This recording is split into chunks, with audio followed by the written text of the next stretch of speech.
Good morning, gentlemen. I just wanted to do a little video, try my luck with this technology, and show my face and let you guys know that I'm alive and I haven't succumbed to the COVID-19 virus yet. We'll see what happens. So far, so good. Anyhow, I wanted to thank each of you for your hard and consistent work over the last several days. Oh, I forgot, as I often do in class, I forgot that we should begin with a prayer. So let's remember first that we're in the holy presence of God. Come, Holy Spirit, fill the hearts of your faithful and kindle in them the fire of your love. Send forth your Spirit, and they shall be created, and you will renew the face of the earth. Let us pray. Good and almighty Father, continue to work in us, continue to direct our hearts, fill us with your Holy Spirit. Help us to face the difficult times in which we live. Help us to man up to the challenges that you've placed before us.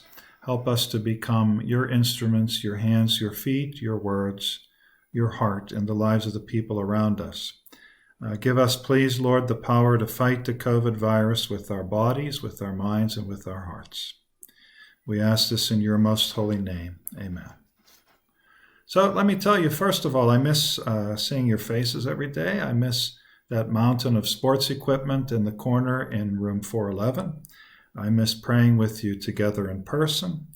I miss telling stories to you, and I miss hearing the stories that you have to tell. Speaking of stories, I have to say your stories were interesting. The Holy Spirit stories, some of them were very well constructed. Many of them verged on the miraculous, seeing the Holy Spirit at work in very showy, outstanding, amazing ways in the lives of people. And that happens sometimes.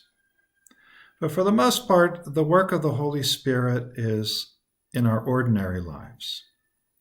The way we perform our everyday acts, the way the Holy Spirit shapes our everyday decision-making. This is the way the Spirit is most truly and really and consistently present in our lives. So please remember that.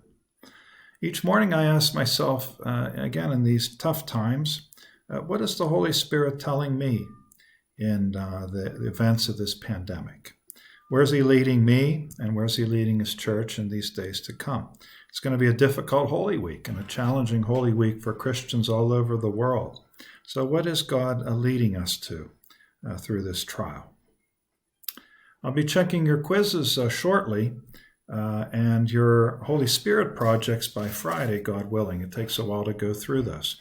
There were some problems with the test today. I noticed that people did not complete and submit it within the 60-minute limit. I'm going to go to the test and see if I can modify it and take away the time limit, so those of you who haven't had a chance to finish it can go back and finish it, hopefully by tomorrow.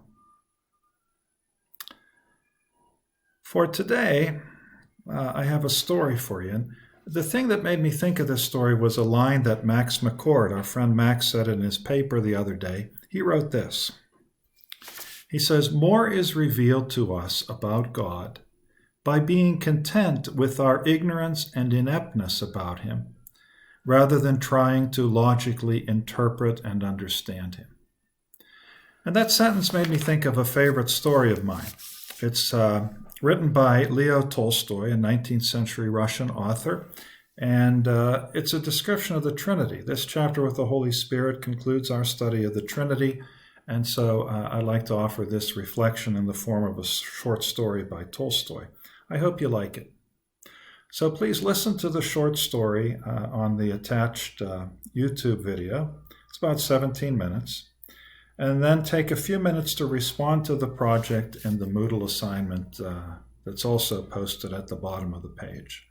I wish you a good day, and can't wait for the day when we're back in the classroom, even if we have to wait until next school year.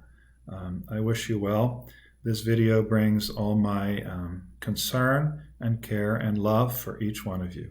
And I mean each and every one of you, all 137 present students that I have. I think the best of you, and I wish you health and happiness and success as we get through the rest of the year here online. Okay? Thanks a lot. See you soon. Bye-bye.